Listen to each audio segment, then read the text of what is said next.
नमस्कार. Share market Marathi या YouTube चॅनलवर आपल्या सर्वांचं हार्दिक स्वागत.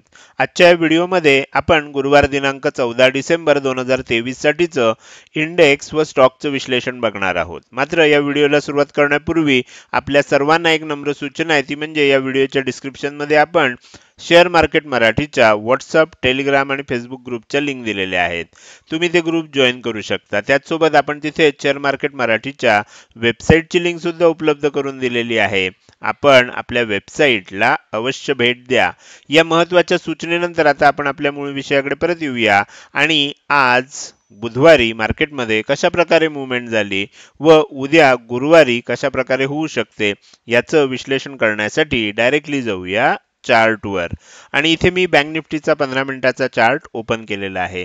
आज बँक निफ्टीमध्ये वीकली ऑप्शन एक्सपायरी होती आणि आपण काल जे विश्लेषण केलं होतं त्यामध्ये वरच्या बाजूला ही लेवल इम्पॉर्टंट लेवल म्हणून दिलेली होती. ही लेवल कोणती होती? 47,250 ची होती. खालच्या बाजूला आपण ही लेवल सपोर्ट खालच्या बाजूची इम्पॉर्टंट लेवल म्हणून दिलेली होती. ही लेवल होती 47,000 ची, म्हणजे 47,000 खाली 47,250 वर. आणि मी तुम्हाला कालच्या व्हिडिओमध्ये सांगितलेलं होतं की आपण अशी एक ट्रेंड लाईन सुद्धा काढू शकतो आणि जोपर्यंत या ट्रेंड लाईनच्या वर जात नाही आणि वर जाताना सुद्धा एक प्राइस ऍक्शन बनत नाही, ती सुद्धा कशा प्रकारे बनली पाहिजे हे सुद्धा मी काल सांगितलेलं होतं.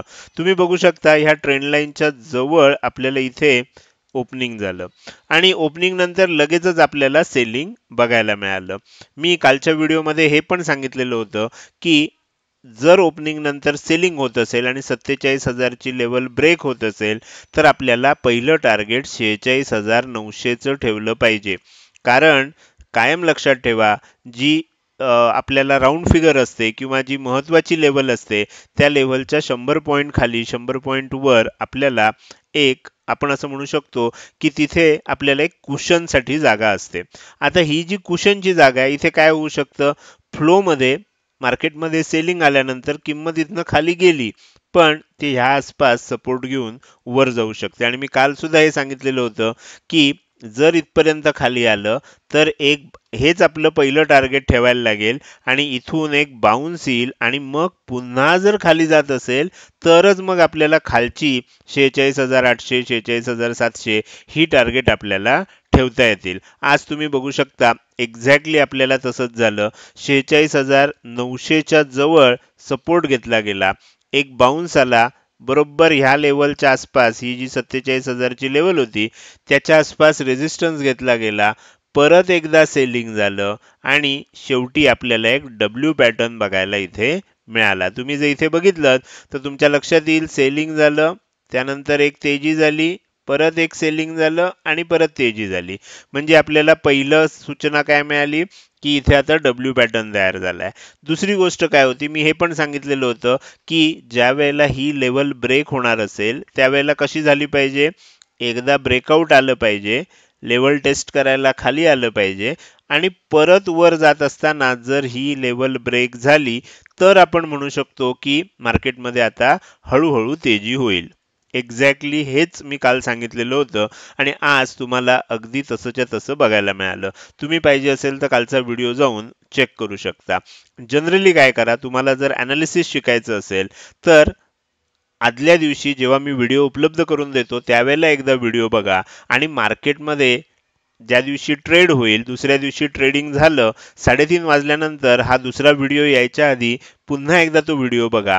म्हणजे तुमच्या लक्षात येईल की आपण कशा प्रकारे ॲनालिसिस केलं होतं, त्यातला कुठला भाग जसं ठरवलं होतं तसा झाला, कुठला भाग थोडासा वेगळा झाला आणि तो वेगळा का झाला असेल ह्याचं कारण मी नक्कीच या व्हिडिओमध्ये सांगत असतो. तर त्याच्यामुळे ॲनालिसिस शिकायचं असेल तर सुरुवातीच्या काळामध्ये आपल्याला असं करावं लागेल. तर आता इथे लक्षात आलं तुम्हाला की कशा पद्धतीनं झालंय आणि आज मार्केटमध्ये ही मूवमेंट आपल्याला बघायला मिळाली. आता आपण बघणार आहोत की बँक निफ्टीमध्ये येणाऱ्या काळामध्ये कशा प्रकारे मूवमेंट होऊ शकते. तर त्याच्यासाठी मी काय करतोय, ह्या सर्व लेवल्स काढून टाकतोय आणि मी बँक निफ्टीचं डेली टाइम फ्रेम मध्ये ॲनालिसिस करायला सुरुवात करतो. आता उद्या काय होऊ शकतं ह्याच्यासाठी आपण इथे एकदा बघूया. मी कालच तुम्हाला सांगितलेलं होतं की आपल्याला इथे डेली टाइम फ्रेमवर काय दिसतंय, थोडंसं झूम करतो म्हणजे आपल्याला व्यवस्थित लक्षात येईल. मागच्या काही दिवसांमध्ये आपल्याला तेजी बघायला मिळाली होती. त्यानंतर मागच्याच बुधवारी आपल्याला एकदा सेलिंग बघायला मिळालं. त्यानंतर गुरुवारी काय झालं, ओपनिंग नंतर थोडंसं खाली गेलो आणि पुन्हा बाउन्स झाला. मागचे 2-3 दिवस आपल्याला तेजी बघायला मिळाली आणि पुन्हा आता आपल्याला सेलिंग येते. आता ह्याच्यामध्ये काय होऊ शकतं, याच्यामध्ये आपल्याला जर खाली येत असू तर खाली येत असताना आपल्याला एक गोष्ट आता लक्षात घेतली पाहिजे की 2 दिवस या आसपास सपोर्ट घेतला जातोय. आता साधारण 47,100 च्या आसपास आपल्याला क्लोजिंग येते दोन्ही दिवस. काय होऊ शकतं, आजची जी प्राइस ऍक्शन बघितली आपण तर तुमच्या इथे लक्षात येईल की ही प्राइस ऍक्शन पॉझिटिव्ह आहे. म्हणजे इथे आपल्याला काय दिसतंय, एक हॅमर सारखे आपल्याला आकृती तयार झालेली, हातोड्यासारखी आकृती तयार झाली आहे. जरी कॅन्डल रेड असेल तरी ही हॅमर जो आहे हा पॉझिटिव्ह होऊ शकतो. कधी, जर हा जो हाय आहे हा हाय उद्या ह्याच्यावर एक 15-20 मिनिटं टिकलं तर आपल्याला काय होऊ शकतं, ह्याच्यामध्ये आणखीन मार्केटमध्ये बाईंग येऊ शकतं. कारण ओरिजिनल ट्रेंड जो आहे हा तेजीचाच आहे आणि हे फक्त प्रॉफिट बुकिंग होते. तर अशा पद्धतीने आपल्याला आता लक्षात ठेवलं पाहिजे. साधारण मी तुम्हाला सांगितलं होतं की ही लेवल जी आहे ही खालच्या बाजूला 46,800 जी आहे ही सपोर्ट म्हणून काम करते. वरच्या बाजूला साधारण ही लेवल जी आहे ही लेवल आपल्याला साधारण 47,250 च्या जवळची ही रेझिस्टन्स म्हणून काम करते आणि बराच काळ आपण मागचे बरेच दिवस ह्याच रेंजमध्ये ट्रेड करतोय. आता ज्या वेळेला ज्या बाजूनं ब्रेकआउट येईल त्यानंतरच आपल्याला त्याच्या पुढच्या लेवल्स मिळू शकतील. तर हे झालं बँक निफ्टीमध्ये आज काय झालं आणि उद्या काय होऊ शकतं ह्याची आपण सुरुवात केली. आता मी इथे काय केलंय, तुमच्यासाठीच्या इम्पॉर्टंट लेवल बँक निफ्टीमध्ये ऑलरेडी इथे काढून ठेवलेले आहेत. तुम्ही बघू शकता आता ही डब्ल्यू पॅटर्नचा ब्रेकआउट असल्यामुळे ही वरच्या बाजूची लेवल जी आहे ही अतिशय इम्पॉर्टंट आहे. ही लेवल कोणती आहे, 47,159 ची. 47,160 ची लेवल आहे, आपण 47,150 ची लेवल आहे असं समजणार आहे. जर उद्या गॅप अप ओपन झालं किंवा फ्लॅट ओपन होऊन इथनं वर ब्रेकआउट येत असेल तर 47,150 च्या वर टिकल्यानंतर 47,250, 47,350 आणि 47,450 अशी 3 टार्गेट आपल्याला वरच्या दिशेनं बघायला मिळू शकतात. पण वर जात असताना एक गोष्ट लक्षात ठेवा की इतक्या सहजपणे वर जाईल असं आपल्याला वाटत नाही.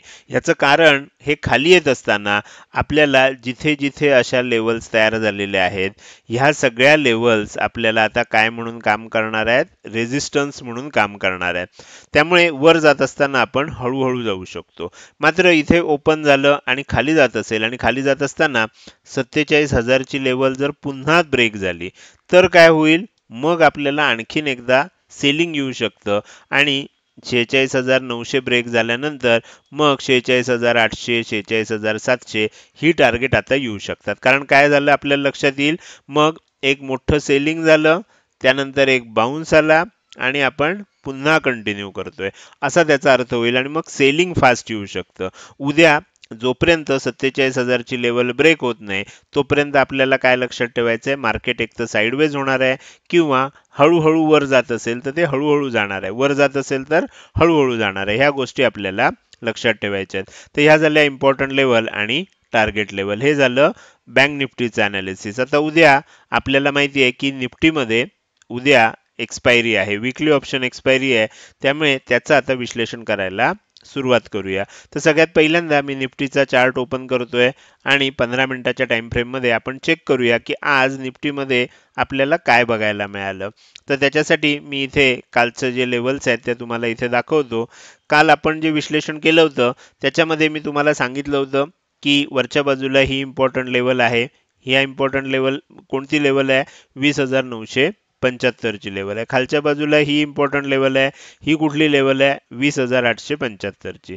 सेंटर लाईन कुठे आहे, सेंटर लाईन आपण इथे काढलेली होती 20,920 च्या आसपास. आज काय झालं, त्याच्या थोडंसं वर ओपन झालं आणि लगेचच आपल्याला सेलिंग बघायला मिळालं. सेलिंग मध्ये पहिल्या टार्गेटला आल्यानंतर तुम्ही बघू शकता प्रत्येक लेवलला रिस्पेक्ट केला जातो. तुमच्या इथे लक्षात येईल ह्या पहिल्या टार्गेटला आल्यानंतर एक ग्रीन कॅन्डल बनली, म्हणजे इथे काही जणांनी प्रॉफिट बुक केलं. म्हणजे 20,825 च्या जवळ आल्यावर काही जणांनी प्रॉफिट बुक केलं. नंतर पुन्हा सेलिंग आलं, पुन्हा तुम्ही इथे बघू शकता वर गेलं आणि शेवटी सेकंड टार्गेट आलं. सेकंड टार्गेट आल्यानंतर ह्या इथे बराच काळ प्रयत्न झाल्यानंतर इथून पुन्हा बाउन्स आला, या लेवलला परत रिस्पेक्ट केलं गेलं, परत वर गेलं, लेवल टेस्ट करायला खाली आलं आणि आपल्याला वर जाऊन क्लोज झालंय. आता इथे तुम्ही निफ्टी आणि बँक निफ्टी मधला फरक बघू शकता. इथे पण तुम्हाला लक्षात येईल की पहिलं नाही, इथे दुसरं टार्गेट आलं. म्हणजे निफ्टीमध्ये जास्त सेलिंग आपल्याला सुरुवातीच्या काळात बघायला मिळालं. मात्र जो बाउन्स आला हा बँक निफ्टीपेक्षा जास्त आला. इथे तुम्ही बघू शकता आजचं जे ओपनिंग होतं त्याच्या वर सुद्धा शेवटी गेलो होतो आणि क्लोजिंग सुद्धा आपल्याला 20,926 च्या आसपास आले. म्हणजे जवळजवळ ओपनिंगच्या आसपास आपल्याला क्लोजिंग आलेलं इथे दिसतंय. तर त्यामुळे आपण असं म्हणू शकतो की जेवढं सेलिंग आज झालं ते सगळंच्या सगळं आपण दुपारच्या सत्रामध्ये रिकव्हर केलं. त्यामुळे आता काय झालंय, दोन्ही बाजूला मुवमेंट झालेली आहे, ज्याचं मी कालच तुम्हाला सांगितलेलं होतं की दोन्ही बाजूला मुवमेंट आपल्याला बघायला मिळू शकते. आता आपल्याला एक गोष्ट लक्षात ठेवायची आहे की उद्या कशा पद्धतीनं मार्केटमध्ये मुवमेंट होऊ शकते. तर त्याच्यासाठी मी काय करतोय, या सगळ्या लेवल काढून टाकतोय आणि आपण डेली टाइम फ्रेम मध्ये जाऊया आणि बँक निफ्टी चेक करूया की कशा पद्धतीनं आपल्याला याच्यामध्ये मुवमेंट होऊ शकते. आता मी काल जेव्हा तुम्हाला दाखवलं होतं डेली टाइम फ्रेम मध्ये, तेव्हा हे दाखवलेलं होतं की ही लेवल जी आहे ही सपोर्ट म्हणून काम करते. एकदा ह्या लेवल पर्यंत रेजिस्टन्स होतं, त्यानंतर 1 2 3 4 5 दिवस आपल्याला ह्या लेवलच्या खाली जात नाहीये.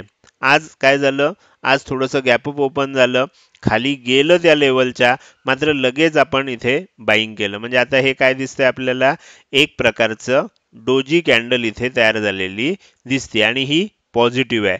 जर आजचा हाय ब्रेक झाला तर उद्या हळूहळू मार्केटमध्ये तेजी बघायला मिळू शकते. तर हे झालं कशा पद्धतीनं आज मार्केटमध्ये मुवमेंट झाली आणि उद्या काय होऊ शकतं हे डेली टाइम फ्रेमवर बघितलं. आता आपण काय करणार आहोत, उद्यासाठीच्या इम्पॉर्टंट लेवल मी इथे ऑलरेडी काढलेले आहेत, तर मी तुम्हाला दाखवायला सुरुवात करतो. तुम्ही बघू शकता की ही वरच्या बाजूला इम्पॉर्टंट लेवल म्हणून दिली आहे, ही कोणती आहे, 20,950 ची लेवल आहे. खालच्या बाजूला इम्पॉर्टंट लेवल आपण ही लेवल घेतली, याचं कारण का, इथनं वर गेलं, प्रॉफिट बुक करण्यासाठी थोडंसं खाली आलं आणि परत वर गेलं. हा स्विंग लो बनलेला आहे, त्यामुळे आपण इथे काय केलं, इम्पॉर्टंट लेवल म्हणून घेतली आहे. कोणती लेवल आहे, खाली 20,850 आहे, वर 20,950 आहे. 100 पॉईंटचं अंतर असल्यामुळे आपण साधारण 20,900 च्या आसपास सेंटर लाईन काढलेली आहे. आता काय होऊ शकतं, इथे एक गोष्ट लक्षात घ्या, वरच्या बाजूला क्लोजिंग आलंय, समजा फ्लॅट ओपन झालं आणि वर जात असेल, वर जात असताना 20,950 च्या आसपास जर ही लेवल ब्रेक करून वर जात असेल तर आपल्याला साधारणपणे 21,000 आणि जास्तीत जास्त 21,050 ह्या लेवल पर्यंतच टार्गेट ठेवायला लागेल. ह्याचं कारण तुम्ही बघू शकता की ही जी लेवल आहे 21,000, मी तुम्हाला इथे काढून दाखवतोय, ही 21,000 ची लेवल आहे आणि 21,050 ची जी लेवल आहे ही तुम्हाला इथे दिसते. आता ह्या दोन लेवल मध्येच तुम्हाला लक्षात येईल बघा, इथे रेजिस्टन्स घेऊन खाली गेलंय, इथे वर गेलं, रेजिस्टन्स घेऊन खाली आलं, परत खाली आलं, इथे वर गेलं, रेजिस्टन्स घेऊन खाली आलं आणि परत खाली आलं. म्हणजे हा जो एरिया हा आपल्याला रेजिस्टन्स म्हणून काम करणार आहे. त्यामुळे इथून वर जात असताना हळूहळू जाऊ शकतो, 21,000 पर्यंत, 21,050 पर्यंतच जाऊ शकतो आपल्या नेहमीच्या पद्धतीनुसार, म्हणून आपण 21,100 सुद्धा टार्गेट दिलंय. मात्र तसं जर झालं येणाऱ्या काळामध्ये तर त्याच्यासाठी काय होईल, इथून वर जात असताना हळूहळू वर जाईल, अशा पद्धतीनं स्टेप बाय स्टेप वर जाईल आणि ते जात असताना जर 21,050 ब्रेक झाली आणि वर टिकलं तरच 21,100 येऊ शकतं, नाहीतर 21,050 पर्यंतच आपल्याला टार्गेट ठेवायला लागेल. मात्र इथे ओपन होऊन खाली येत असेल तर काय होऊ शकतं, एक गोष्ट लक्षात ठेवा, आधी सेलिंग झालेलं आहे, त्यानंतर पहिलंच मेजर तेजी आपल्याला दिसते. याच्या आधी आपण बघू शकतो काय होत होतं, थोडंसं सेलिंग झाल्यावर थोडंसं बाईंग येत होतं, भरपूर जास्त सेलिंग झाल्यावर थोडंसं बाईंग येत होतं. इथे सुद्धा बघा, थोडं एवढं मोठं सेलिंग झाल्यावर थोडं बाईंग आलं. मात्र इथे काय झालंय, आता एकदम मोठं आपल्याला तेजी कंटिन्युअस बघायला मिळते. तर त्याच्यामुळे जर इथनं खाली जात असेल तर आपल्याला काय होणार, हा हाय आहे, हा लो आहे, आपण लेवल्स लावून इथे फिब रिट्रेसमेंट लेवल लावू शकतो. पहिला बाय झालं त्यावेळेला आपल्याला, म्हणजे पहिली तेजी होते सेलिंग झाल्यानंतर, त्याच्यात बाय करायचं नसतं, म्हणजे लॉंग टर्म साठी बाय करायचं नसतं, शॉर्ट टर्म साठी आपण करूच शकतो. आता काय होऊ शकतं, इथनं खाली येऊ शकतं, ही शक्यता जास्त आहे. आणि त्यानंतर मग ते खाली येत असताना हा लो जर तोडला तर मग सेलिंग कंटिन्यू होईल, पण तो जर न तोडता इथनं वरच्यावरच जर वर जात असेल तर इथे एक डब्ल्यू पॅटर्न मग तयार होईल आणि पुन्हा जेव्हा 20,950 लेवल ब्रेक होईल त्यावेळेला आपल्याला मग त्याच्यामध्ये तेजी बघायला मिळेल. वरच्या बाजूला कोणती टार्गेट येऊ शकतात?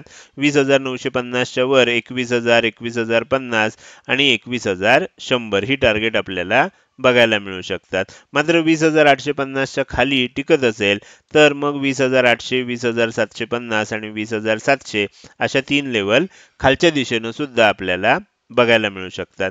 हे झालं निफ्टी आणि बँक निफ्टी मधलं विश्लेषण. आता आपण इथे इंडेक्समध्ये 2 इंडेक्स आपण बघितलेले आहेत. आता उरलेले जे 2 इंडेक्स आहेत ज्याच्यामध्ये मी तुम्हाला स्क्रीनशॉट काढण्यासाठी ते चार्ट तुम्हाला दाखवतोय. सगळ्यात पहिल्यांदा आपण फिन निफ्टीचा चार्ट ओपन केलाय. याच्यामध्ये आपल्याला काय करायचं आहे, झूम करूया म्हणजे तुम्हाला हा चार्ट उद्यासाठी कोणता चार्ट आपण काढलाय आणि कोणत्या इम्पॉर्टंट लेवल आहेत हे लक्षात येऊ शकेल. तर इथे मी चार्ट काढलेला आहे आणि तुम्हाला ह्या चार्टचा स्क्रीनशॉट घ्यायचा आहे. याच्यामध्ये आपण काय केलंय, इम्पॉर्टंट लेवल कुठे आहेत आणि टार्गेट लेवल कुठे आहेत दोन्ही बाजूच्या हे दाखवलेलं आहे. त्यानंतर आपण पुढे जाऊया आणि निफ्टी मिड कॅप सिलेक्ट या इंडेक्सचा सुद्धा आता आपल्याला चार्ट बघायचा आणि तो चार्ट सुद्धा आपण उद्यासाठी स्क्रीनशॉट घेऊन ठेवू शकतो. ओके, थोडंसं झूम लेवल ऍडजस्ट करूया म्हणजे आपल्याला सगळ्या लेवल्स व्यवस्थित दिसतील. ओके, आता ह्याचा सुद्धा तुम्ही काय करू शकता, स्क्रीनशॉट घेऊन तुमच्याकडे ठेवू शकता. तर हे झालं चारही इंडेक्सचं ॲनालिसिस. आता आपण पुढे जाऊया आणि काही स्टॉकचं ॲनालिसिस करायला सुरुवात करूया. त्यासाठी मी पुन्हा एकदा चार्टवर येतोय. सगळ्यात पहिल्यांदा आपण टाइम फ्रेम जी आहे ही डेली टाइम फ्रेम घेतोय आणि मी तुमच्यासाठी काही स्टॉक काढलेले आहेत. सगळ्यात पहिल्यांदा आपण त्यांना एकत्रित करूया. आता ह्याच्यामध्ये काय झालंय की कालचे स्टॉक सुद्धा जे आहेत ते चुकून त्याच्यामध्ये आलेले आहेत, तर ते कालचे स्टॉक जे आहेत हे मी काढून टाकतो काही स्टॉक. ओके, तर इथे ॲक्सिस बँक ITC ठीक आहे. आता एखादा कालचा स्टॉक असेल तर तो मी तुम्हाला जेव्हा हे दाखवीन त्यावेळेला हा ग्लेनमार्क कालचा होता. ठीक आहे. आता मी इथे आजसाठी जे जे स्टॉक काढलेत ते तुम्हाला दाखवायला सुरुवात करतो. सगळ्यात पहिल्यांदा आपण बघूया ॲक्सिस बँक.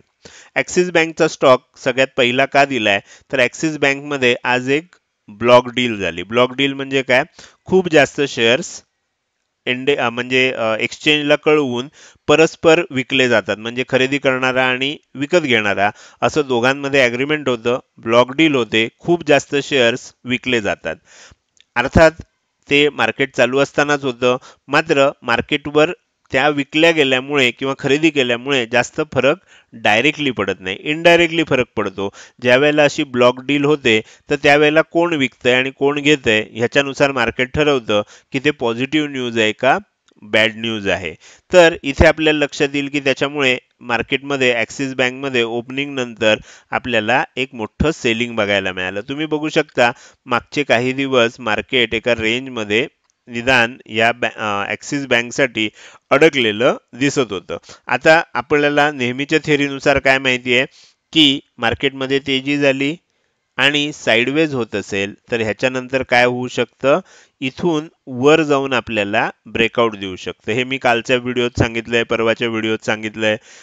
सातत्यानं जे व्हिडिओ बघतात त्यांना आता हे पाठ झालं असेल. मात्र आता एक शक्यता अशी निर्माण झाली आहे की इथनं जर ही लेवल, आणि हे कधी वर जाऊ शकतं, खालची लेवल जर ब्रेक झाली नाही तर. इथे लक्षात घ्या 1108 ची लेवल जर ब्रेक झाली आणि एक 10-15 मिनिटं ह्याच्या खाली किंमत टिकत असेल तर तुम्हाला काय होऊ शकतं, येणाऱ्या काळामध्ये 1050चं टार्गेट सुद्धा बघायला मिळू शकतं. साधारण 1075च्या आसपास या दोघांच्या मध्ये आपण 1080 ते 1075 या रेंजमध्ये आपण आणखीन एक टार्गेट ठेवूया 50%चं ते टार्गेट, आणि मग 1050चं टार्गेट आपल्याला बघायला मिळू शकतं. कारण जी ब्लॉक डील झाली आहे मार्केटनं ती आज तरी निगेटिव्ह म्हणून घेतली आहे.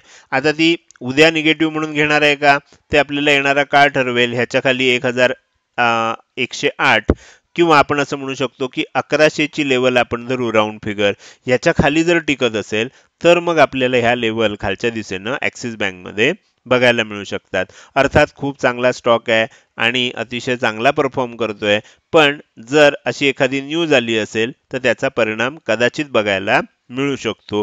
आज आपल्याला गॅरंटीनं सांगता येत नाहीये उद्या काय होईल, त्याच्यानंतर मग आपण त्याचा आणखीन विचार करू शकतो. तर हे झालं ॲक्सिस बँक या स्टॉक विषयी, म्हणून तो सगळ्यात पहिल्यांदा आपण इथे बघितला. आता आपण दुसरा स्टॉक बघणार आहे. हा स्टॉक 2-3 वेळा बघितलेला आहे. जे सदस्य नियमित व्हिडिओ बघतात त्यांना आठवत असेल की इथे ही एक ट्रेंड लाईन तयार झालेली होती. तुम्हाला आठवत असेल की ही ट्रेंड लाईन तयार झालेली होती. या ट्रेंड लाईनला एकदा रेजिस्टन्स घेऊन किंमत खाली आली होती, परत वर जात होती, एन शेप बनून वर जात होती आणि ब्रेकआउट आलं. त्यावेळेला मी सांगितलेलं होतं की आता ब्रेकआउट येऊ शकतं. आपण ह्याच्यानंतर ही जी कॅन्डल बनली आहे, तुम्हाला इथे दाखवतो, ही जी कॅन्डल बनली आहे हायची, याच्यानंतर सांगितलं की आता इथे ब्रेकआउट येऊ शकतो. ब्रेकआउट येताना कायम लक्षात ठेवा, ब्रेकआउट आला, त्यानंतर काय झालं, एक हाय बनवला, सेलिंग आलं, लेवल टेस्ट करायला खाली आलं आणि परत वर जातंय, परत लेवल टेस्ट करायला खाली आलं आणि आता इथे डब्ल्यू पॅटर्न बनवतंय. जर आता येणाऱ्या काळामध्ये ही लेवल जी आहे 208 रुपयाच्या आसपास, याच्यावर जर आयबुल हाऊसिंग फायनान्सचा स्टॉक टिकत असेल तर मग 215 रुपयाची लेवल, 220 रुपयाची लेवल, 225 रुपयाची लेवल येणाऱ्या काळामध्ये या स्टॉकमध्ये आपल्याला बघायला मिळू शकतात. इथे आपल्याला प्रॉपर पद्धतीनं ब्रेकआउट येताना दिसतोय आणि जर टिकत असेल 208च्या वर तर आपल्याला सांगितलेल्या लेवल सुद्धा बघायला मिळू शकतात. त्यानंतर आपण पुढचा स्टॉक जो आहे तो आहे बंधन बँकचा. बंधन बँकमध्ये आपल्याला काय झालंय, आता तुम्हाला एक गोष्ट लक्षात ठेवली पाहिजे की मी जे नेहमी सांगतो, एक तेजी झाली आहे आणि तेजीनंतर आपल्याला एक रेंज तयार झाली आहे. ओके, जेव्हा मार्केट एका दिशेनं मूव्ह करतं आणि त्यानंतर साईडवेज होतं, त्यानंतर मार्केटमध्ये त्याच दिशेनं पुन्हा वर जाण्याची शक्यता असते. तर आता जर समजा येणाऱ्या काळामध्ये 240 रुपयाच्या वर हा स्टॉक जर टिकत असेल तर ह्या स्टॉकमध्ये आणखीन वर जाण्याची, अगदी 260 रुपयाच्या आसपास जाण्याची सुद्धा ह्या स्टॉकमध्ये कॅपॅसिटी आहे. तर त्याच्यासाठी काय झालं पाहिजे, साधारण 240 रुपयापासून 245 रुपयापर्यंत हा थोडासा रेझिस्टन्स झोन आहे, पण उद्या जर ओपनिंग नंतर ह्याच्या वर टिकत असेल तर येणाऱ्या काळामध्ये हा स्टॉक 260 रुपयाच्या दिशेनं वाटचाल करू शकतो, असं आता चित्र आपल्याला दिसतंय. त्यानंतर आपण शेवटचा जो स्टॉक आहे तो बघणार आहे, तो म्हणजे ITC. आता ITC हा स्टॉक मी का सांगतोय, ITC या स्टॉकमध्ये तसं बघायला गेलं तर तुम्हाला काहीच दिसत नाहीये आणि कुठलीही प्राइस ॲक्शन दिसत नाहीये, पण ITC ह्या स्टॉकमध्ये मी 2 दिवसापूर्वी खरेदी केली आहे आणि ITC हा स्टॉक मला का आवडतो याचं कारण तुमच्यापैकी काही जणांना माहीत असेल की ITC मध्ये आपल्याला अतिशय चांगला डिव्हिडंड मिळतो. त्याच्यामुळे मला जेव्हा जेव्हा असा स्टॉक हा खाली गेला, म्हणजे डिव्हिडंड मिळणारे जे स्टॉक असतात ते जेव्हा जेव्हा खाली जातात तेव्हा मी किंवा माझ्या फॅमिलीच्या पोर्टफोलिओमध्ये मी ते घेत असतो. इथे तुमच्या लक्षात येईल, आता काय झालंय की खूप सेलिंग झालेलं होतं. मी तुम्हाला चार्ट थोडासा व्यवस्थित दिसेल अशा पद्धतीनं दाखवायचा प्रयत्न करतोय. ओके, तुमच्या इथे लक्षात येईल की इथे हाय बनलेला होता, जवळजवळ 500 रुपयाचा हाय, 499 रुपये 70 पैशाचा हाय बनल्यानंतर इथे तुम्ही बघू शकता सेलिंग आलं आणि 425 रुपयाचा लो बनला, म्हणजे 75 रुपयाचं सेलिंग आलं 500 रुपयाच्या स्टॉकमध्ये.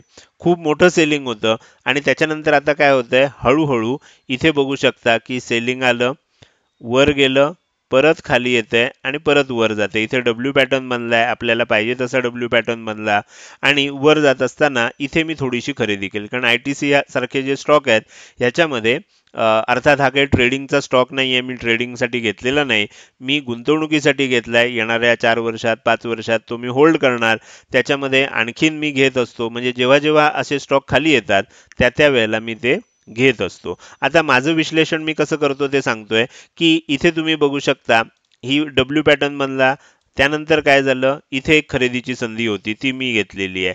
त्यानंतर ज्या वेळेला वर गेलं 50% पर्यंत गेलं, आपल्याला माहिती आहे ही 50% ची लेवल आहे. 50% ला जेव्हा खालनं पहिल्यांदा धडक बसणार त्यावेळेला रेझिस्टन्स फेस होणार, एकदा सेलिंग आलं.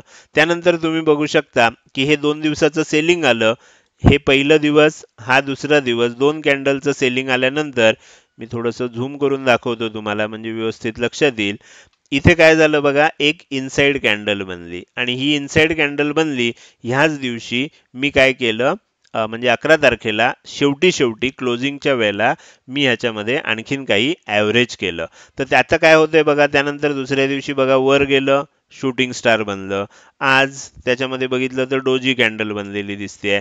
इथे 50% लेवल आता ब्रेक होण्याची शक्यता निर्माण झाली आहे. ज्या वेळेला ही 50% लेवल ब्रेक होईल तेव्हा मी त्याच्यामध्ये आणखीन एकदा गुंतवणूक करणार. अर्थात त्याच्यासाठी ब्रेकआउट नंतर लेवल टेस्टिंग, पुन्हा ब्रेकआउट असं येईल तेव्हा आणखीन मी गुंतवणूक करणार. असं करत करत चांगले स्टॉक जे असतात त्याच्यामध्ये सेलिंग असताना, तो खाली पडलेला असताना, जेव्हा तो वर जायची चुणूक दाखवतो त्यावेळेला त्याच्यामध्ये एंट्री घ्यायची असते. अर्थात मी ह्याच्यावर तुम्हाला आवश्यक वाटलं तर गुंतवणुकीसाठी मी स्टॉक कसे सिलेक्ट करतो आणि त्या एकदा मी व्हिडिओमध्ये दाखवलेलं आहे, पण त्याच्यानंतर फॉलोअपमध्ये मी त्याच्यामध्ये कधी कधी ॲव्हरेजिंग करतो. तर त्या सर्व गोष्टी जर तुम्हाला पाहिजे असतील तर मी एखाद्या विशेष व्हिडिओमध्ये त्याची सुद्धा माहिती तुम्हाला सांगेन. तर हे झालं 4 इंडेक्स बरोबर 4 स्टॉकचं विश्लेषण. हे विश्लेषण तुम्हाला कसं वाटलं? आवडलं असेल तर नक्की लाईक करा आणि कसं वाटलं हे कमेंट सेक्शनमध्ये टाईप करून सांगायला विसरू नका. लक्षात ठेवा, तुमची एक लाईक आणि एक चांगली कमेंट हीच माझ्यासाठी प्रेरणा असते, ज्याच्या सहाय्यानं रोजच्या रोज हे विश्लेषणाचे व्हिडिओ मी बनवत असतो. त्यामुळे व्हिडिओ आवडला असेल तर हमखास लाईक आणि चांगली कमेंट करा. हा व्हिडिओ तुम्ही अजूनपर्यंत बघताय आणि अजूनही जर तुम्ही शेअर मार्केट मराठी आपल्या यूट्यूब चॅनलला सबस्क्राईब केलं नसेल तर कृपया सबस्क्राईब करा आणि शेजारी असणाऱ्या बेल आयकॉनला क्लिक करून ऑल असं नोटिफिकेशन निवडा. म्हणजे इथून पुढे रोजच्या रोज मी विश्लेषणाचे व्हिडिओ अपलोड केल्या तुम्हाला ते विनाविलंब बघता येतील. आजच्या व्हिडिओमध्ये मी इथेच आपली रजा घेतोय. धन्यवाद.